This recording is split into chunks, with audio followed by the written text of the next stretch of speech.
জিবরাইল, যেহেতু তুমি জান্নাত দেখতেই চাইতেছ, যাও, অনুমতি দিয়ে দিলাম। হযরত জিবরাইল আলাইহিস সালাতু ওয়াস সালাম হাকিমুল উম্মাত মুজাদ্দিদ মিল্লাত আশরাফ আলী থানভী রাহমাতুল্লাহি আলাইহি বলেন, উনার আল ইবকা নামক কিতাবের ভিতরে উনি লেখেন, হযরত জিবরাইল আলাইহিস সালাতু ওয়াস সালাম জান্নাতের গেটের থেকে জান্নাত দেখা শুরু করে দিয়েছে, ভ্রমণ শুরু করে দিয়েছে।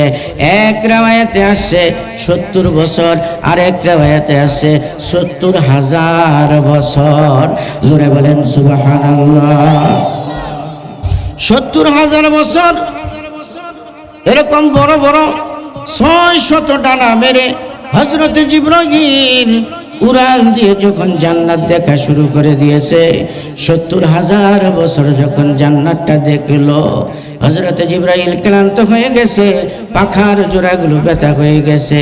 এক জায়গায় হযরত জিবরাইল আলাইহিস সালাতু ওয়াস সালাম বসে গিয়েছে। এই ইমানদার মুসলমান এবার আল্লাহকে ডাক দিয়ে বলে, আল্লাহ, তুমি বলেছ জান্নাত, যেই বান্দা বান্দীদেরকে তুমি জান্নাত দিবা, ওই জান্নাত দেখা আমার জন্য সম্ভব না, তাইলে এটার সম্ভব হয় কিভাবে? কথা বলেন ঠিক কিনা? আল্লাহ নিজেই বইলা দিছে সম্ভব না, সেটা সম্ভব হয় কিভাবে? কথা বলেন ঠিক কিনা? এই ইমানদার মুসলমান, আমার যুবক ভাইরা, এবার হযরত জিবরাইল আলাইহিস সালাতু ওয়াস সালাম ডাক দিয়ে বলেন, যারা এমন নামাজ পড়বে, কোরআন হাদিস মানবে, ঈমান আনবে, ঈমান নিয়ে কবরে যাবে, তাদেরকে এত বড় আল্লাহ জান্নাত দিবে। হযরত জিবরাইল আলাইহিস সালাতু ওয়াস সালাম ডাক দিয়ে বলে, প্রভু গো, আমি তো 70,000 বছর জান্নাত দেখলাম, জান্নাতের কোনো কুল কিনারা পাইলাম না। ও প্রভু, তুমি বলে দাও, আমি এই পর্যন্ত কতটুকুন জান্নাত ভ্রমণ করেছি, কতটুকুন জান্নাত দেখেছি। এবার আল্লাহ হযরত জিবরাইলকে ডাক দিয়ে বলেন, ও জিবরাইল, জান্নাত দেখতে যাইয়া এই পর্যন্ত তুমি কয়টা খুঁটি পাইছ? কয়, এই মাত্র আমি 2টা খুঁটি পাইছি। এবার আল্লাহ ডাক দিয়ে বলে, জিবরাইল, আমার বান্দা বান্দিরে যাদেরকে আমি খুশি হইয়া জান্নাত দিব, ও জিবরাইল, মাত্র 2টা খুঁটি পাইছ, এমন অসংখ্য হাজার হাজার খুঁটি আরো সামনে পড়ে রইছে। জোরে বলেন আল্লাহু আকবার। কুলনা হাবিতু মিনহা জামিআ فإما يأتينكم مني هدايا فلا خوف عليهم ولا هم يحزنون। আমরা জান্নাত থেকে আসছি, জান্নাত থেকে আমাদেরকে বের করে দেওয়া হয়েছে, দুনিয়াতে আল্লাহ পাক আমাদেরকে পাঠিয়েছে। আমরা আবার এই দুনিয়ার সফর শেষ করে কোথায় যাব? সবাই জান্নাতে যাব।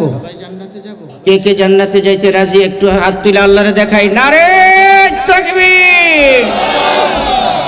মুসলমানের এই দেশেতে নাস্তিকদের ঠাঁই নাই, নাস্তিকদের পক্ষে যারা, তাদের কোনো রক্ষা নাই। আরো আস্তে কোন, ঠিক না বেঠে? মুসলমানের এই দেশেতে নাস্তিকদের ঠাঁই নাই, নাস্তিকদের পক্ষে যারা, তাদের কোনো রক্ষা নাই। এই দেশেতে থাকতে হলে কোরআন মানতে হবে। কথা বলেন ঠিক কিনা?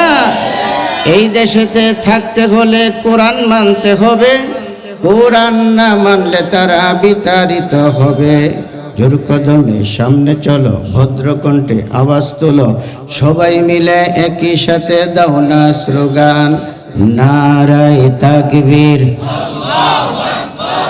এই আওয়াজে হবে না, নারায়ে তাকবীর, আল্লাহু আকবার, নারায়ে তাকবীর, আল্লাহু আকবার। দিন ইসলাম, দিন ইসলাম, ওয়াজ মাহফিল, ওয়াজ মাহফিল, মসজিদ মাদ্রাসা, কোরআন হাদিস, নারায়ে তাকবীর। খুশি না বেজার? কেউ জান্নাতে যাবে আর কেউ, আমরা কোন জায়গায় যাইতে চাই? জান্নাতি মানুষগুলো জান্নাতে পরিবেশে আসবে, এটাই স্বাভাবিক। আজকের সভাপতি সাহেব, সহসভাপতি সাহেব, তাদেরকে আল্লাহ কবুল করছে, আজকে জান্নাতের বাগানে আসছে, বেহেশতের ভিতরে আমাদের সাথে এই তাদের সাথে সভাপতির সাথে সহসভাপতির সাথে দেখা হোক, এটা আমরা চাই কি চাই না? আল্লাহ কবুল করুক। জোরে বলেন আমিন, আর জোরে বলেন আমিন। আমি আমার আলোচনায় ভূমিকা না রেখে সরাসরি আমি আমার আলোচনায় হাত দিতে চাই। আপনারা একটু মনোযোগ সহকারে শুনবেন। আমাদের বাড়ি জানি কোথায়? জান্নাতে। আল্লাহর নবী বিশ্বনবী মুহাম্মদুর রাসূলুল্লাহ সাল্লাল্লাহু আলাইহি ওয়াসাল্লাম বলেন, জান্নাত এত বড়, এত বড়, জান্নাত এত বড়, এই জান্নাত তোমরা কখনো কল্পনা করতে পারবে না। তোমরা এই জান্নাত কখনো দেখো নাই, কেন এই জান্নাতের কথা শোনো নাই? এই ইমানদার মুসলমান, আল্লাহর নবী বলেন, এত বড় জান্নাত, এত বড় জান্নাত আপনাকে আমাকে আল্লাহ পাক দান করবেন। জান্নাত কত বড় এই কথাটা জানতে হলে আগে ছোট্ট দুইটা ঘটনা শুনতে হবে। জোরে বলেন কয়টা ঘটনা? ছোট্ট দুইটা ঘটনা। বুখারী শরীফের ব্যাখ্যা গ্রন্থ ফজলুল বারী নামক কিতাবের ভিতরে আল্লামা শাইখুল ইসলাম শাফি উসমানী রহমতুল্লাহি আলাইহি ওনার তাকরীর সম্বলিত কিতাবের ভিতরে লেখেন, এই ইমানদার মুসলমান আমার ভাইরা, আমার যুবক ভাইরা, ভালো করে শুনো, ভালো করে শুনো। জান্নাত কত বড় সেই কথাটা বোঝানোর জন্য ছোট্ট দুইটা ঘটনা আমি আল্লাহ তাআলার পক্ষ থেকে, আমি আল্লাহর নবীর পক্ষ থেকে আপনাদের কাছে উপস্থাপন করতেছি। এ দোস্ত বন্ধু, আল্লাহর নবী হযরত জিবরাইল আলাইহিস সালাতু ওয়াস সালামকে ডাক দিয়ে বলেন, ও ভাই জিবরাইল, তুমি থাকো 7 আসমানের উপরে সিদরাতুল মুনতাহায়, আর আমি থাকি জমিনে। তুমি ঘন ঘন তুমি আমার কাছে আসো, এত তাড়াতাড়ি তুমি কেমন করে আসো? হযরত জিবরাইল বলে, ইয়া রাসূলুল্লাহ, ইয়া হাবিবাল্লাহ, আমি কত তাড়াতাড়ি আপনার কাছে আসি এই কথা আপনাকে বুঝাইতে পারবো না, কিন্তু আপনাকে ধারণা দেওয়ার জন্য আপনার কাছে একটা ঘটনা বলতে পারি। সেই ঘটনাটাই জিবরাইলের ঘটনা, এটাই আপনাদেরকে শোনাইতেছি। এই ইমানদার মুসলমান, আমার যুবক ভাইরা, পর্দার আড়ালের মা বোনেরা, গভীর মনোযোগ দিয়ে কথাখানি শোনা চাই। এবার হযরত জিবরাইল আল্লাহর রাসূলকে ডাক দিয়ে বলেন, ইয়া রাসূলুল্লাহ, ইয়া হাবিবাল্লাহ, ইউসুফ আলাইহিস সালাতু ওয়াস সালামের ভাইয়ের ঘটনা আপনি তো শুনেছেন, বুঝেছেন, জেনেছেন। ইউসুফের 11 ভাই তারা শত্রুতা করে তাকে কুয়ার ভিতরে ফেলে দিয়েছিল। আল্লাহর নবী বলেন, ও জিবরাইল, এই কথা তো আমি তোমার থেকে শুনেছি, তুমি আমার কাছে বর্ণনা করে যাও। এবার আল্লাহর নবী বিশ্বনবী মুহাম্মদুর রাসূলুল্লাহ সাল্লাল্লাহু আলাইহি ওয়াসাল্লাম বলেন, ও জিবরাইল, ওই ঘটনার সাথে এই ঘটনার সম্পর্ক কি? আল্লাহর নবী ডাক হযরত জিবরাইল ডাক দিয়ে বলেন, ইয়া রাসূলুল্লাহ, ইয়া হাবিবাল্লাহ, আপনি এই ঘটনার দ্বারাই আপনাকে আমি বুঝাইতে চাই আল্লাহর জান্নাত কত বড়। এই ইমানদার মুসলমান, এবার হযরত জিবরাইল বলে, ওগো নবীজি, ইউসুফ আলাইহিস সালাতু ওয়াস সালামের 11 ভাই যখন ষড়যন্ত্র করে দুশমনি করে ইউসুফ পয়গম্বরকে ছোট্টবেলায় কূপের ভিতরে ফেলে দিয়েছিল। ফেলে দিয়ে না ফেলে দিবে? ফেলে দিয়ে ছিল। আমি সিদরাতুল মুনতাহার ভিতরে কোনো একটা কাজে ব্যস্ত ছিলাম, তখন আল্লাহ তাআলা ডাক দিয়ে বলে, জিবরাইল, আমার বন্ধু ইউসুফ পয়গম্বরকে তার 11 ভাই মিলে কুয়ার ভিতরে ফেলে দিয়েছে। ও জিবরাইল, আমি আল্লাহ চাই আমার বন্ধু ইউসুফ পয়গম্বরের পাওটা যেন পানির ভিতরে না ভিজে। জোরে বলেন আল্লাহু আকবার। হযরত জিবরাইল কোথায়? 7ম আসমানে সিদরাতুল মুনতাহার ভিতরে। মনে হয় যে আমরা কাছাকাছি, ঠিক কিনা? জোরে কা। সিদরাতুল মুনতাহা একটা আসমান, তার দূরত্ব হইল 500 বছর, তার পুর হইল 500 বছর, জমিন থেকে প্রথম আসমান 500 বছর। এত দূরে হযরত জিবরাইল আলাইহিস সালাতু ওয়াস সালাম থাকেন। পদস্থ বন্ধু হযরত জিবরাইল ডাক দিয়ে বলেন, ইয়া রাসূলুল্লাহ, ইয়া হাবিবাল্লাহ, আমি কোনো একটা কাজে ব্যস্ত ছিলাম, আল্লাহ তাআলা আমাকে নির্দেশ করেছে, আমি তাড়াহুড়া করি নাই, আমি ওই কূপের ভিতর থেকে ইউসুফ আলাইহিস সালাতু ওয়াস সালামকে আমি আমার একটা পাখা দিয়ে তার পাও দুইটা পাখার উপরে ধরে রেখেছি। ইউসুফ পয়গম্বরের পাও পানির ভিতরে ভিজে নাই। এই ইমানদার মুসলমান, এবার আল্লাহর নবীকে ডাক দিয়ে বলে, ওগো নবীজি, এখন আপনি বুঝেন, এখন আপনি বুঝেন আমার গতি কত, আমার গতি কত দ্রুত চলে। একটা ঘটনা, এই ইমানদার মুসলমান, 2 নম্বর ঘটনা কইল, আল্লাহর নবী ডাক দিয়ে বলে, এ জিবরাইল, তুমি তো আমার কাছে মানুষের সুরত ধরে আসো, তোমার নিজস্ব সুরত তো আমি দেখি নাই। নবীজির প্রিয় সাহাবী দাহিয়াতুল কলবের সুরত ধরে আসে। এবার আল্লাহর নবী ডাক দিয়ে বলে, এ জিবরাইল, আমি তোমাকে তোমার নিজস্ব সুরতে দেখতে চাই। এবার আল্লাহর নবীকে হযরত জিবরাইল ডাক দিয়ে বলেন, ওগো নবীজি, আমার নিজস্ব সুরতে আপনি পৃথিবীতে আমাকে দেখতে পারবেন না।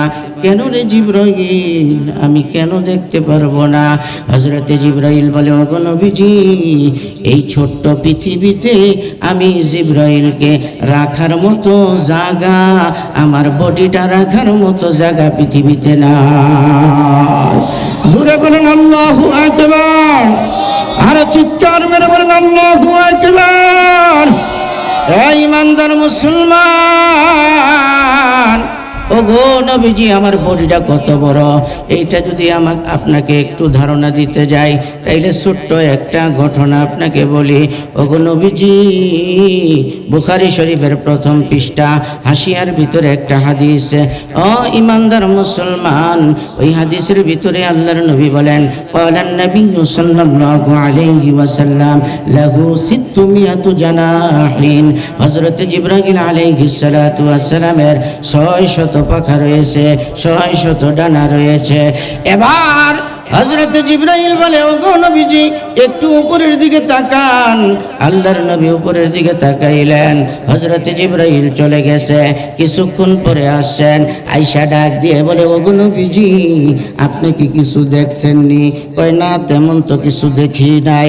এবার হযরত জিবরাইল ডাক দিয়ে বলেন, ইয়া রাসূলুল্লাহ, ইয়া হাবিবাল্লাহ, আপনি কি কিছুই দেখেন নাই? কয়, না, কিছুই দেখি নাই, কিন্তু একটু অন্ধকার অন্ধকার দেখলাম, হঠাৎ করে দেখলাম অন্ধকার হয়ে গেল, আবার সাদা আলোকিত হয়ে গেল।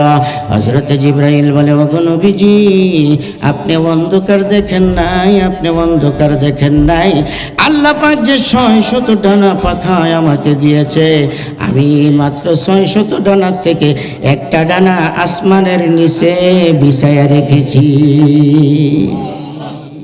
কয়টা ডানা? জোরে বলেন, কয় ডানা?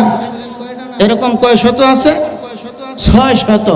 তাইলে যেই ডানা, এক ডানা আসমানের দুনিয়ার সমপরিমাণ, তাইলে যেই বডির ভিতরে 600 এরকম ডানা লাগানো, তাইলে বুঝেন এই বডিটা কত বড়। কথা কোন ঠিক কি না? হ্যাঁ, যদি ডানাই একটা এত বড় হয়, এরকম ডানা রয়েছে 600, তাইলে বুঝেন এই বডি কত বড়। এই ইমানদার মুসলমান, 2 নম্বর ঘটনা। 1 নম্বর ঘটনা হইল হযরত জিবরাইল কত দ্রুত গতিতে চলতে পারে।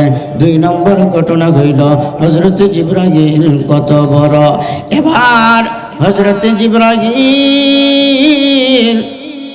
শাহ হাকিমুল উম্মত মুজাদ্দিদ মিল্লাত শাহ আশরাফ আলী থানভী রাহমাতুল্লাহি আলাইহি, ওনার কিতাব আল ইবকা নামের কিতাবের ভিতরে এই ঘটনাটা আনছেন। বাবা, হযরত জিবরাইল আলাইহিস সালাতু ওয়াস সালাম আল্লাহকে ডাক দিয়ে বলে, প্রভু গো, আমাদেরকে ফেরেশতা বানাইছ, আমাদের জন্য জান্নাত নাই, জাহান্নাম নাই, তুমি মানুষের জন্য জান্নাত বানাইছ।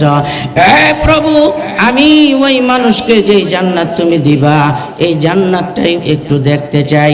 আল্লাহ ডাক দিয়ে বলেন, ও জিবরাইল, সেই জান্নাত তোমার দেখা সম্ভব না। জোরে বলেন সুবহানাল্লাহ।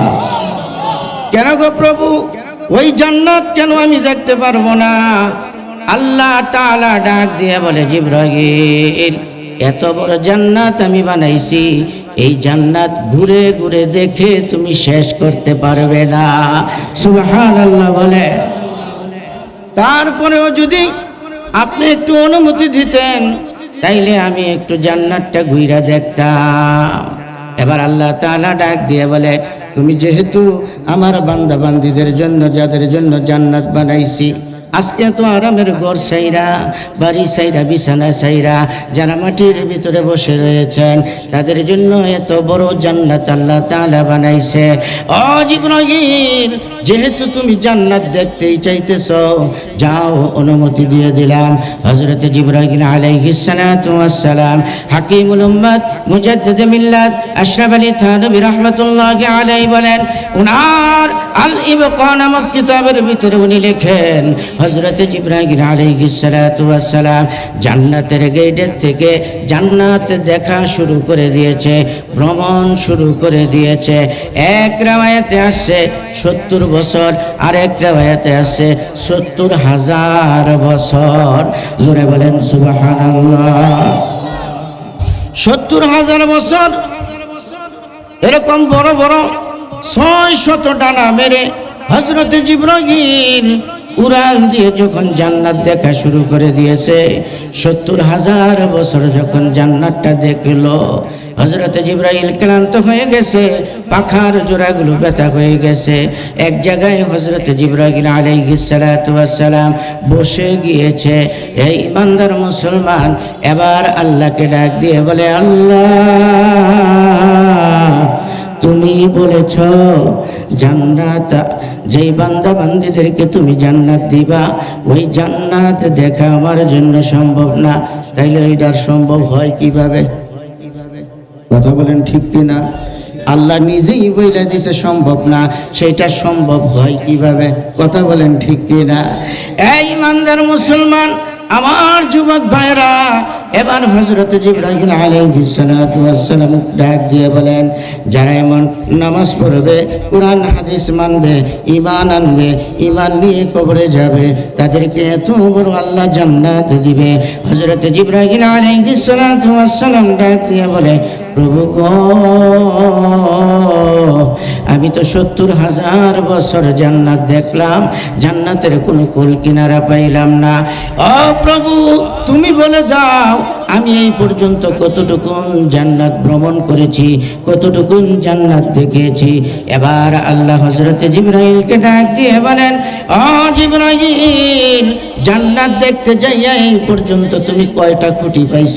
কয়, এই মাত্র আমি 2টা খুঁটি পাইছি। এবার আল্লাহ ডাক দিয়ে বলে, জিবরাইল, আমার বান্দা বান্দিরে যাদেরকে আমি খুশি হইয়া জান্নাত দিব, ও জিবরাইল, মাত্র 2টা খুঁটি পাইছ, এমন অসংখ্য হাজার হাজার খুঁটি আরো সামনে পড়ে রইছে। জোরে বলেন আল্লাহু আকবার, আর জোরে বলেন আল্লাহু আকবার। এই জান্নাতে যাইতে আমরা চাই কি চাই না? আর জোরে বলেন চাই কি চাই না? এবার আল্লাহ বলেন, আমার তেলাওয়াতকৃত আয়াত, যে খুতবার ভিতরে আমি আয়াত তেলাওয়াত করেছি, আল্লাহ বলেন, ইন্নাল্লাযীনা আমানু ওয়া আমিলুস সালিহাতি কানাত লাহুম জান্নাতুল ফিরদাউসি নুজুলা খালিদিনা ফিহা।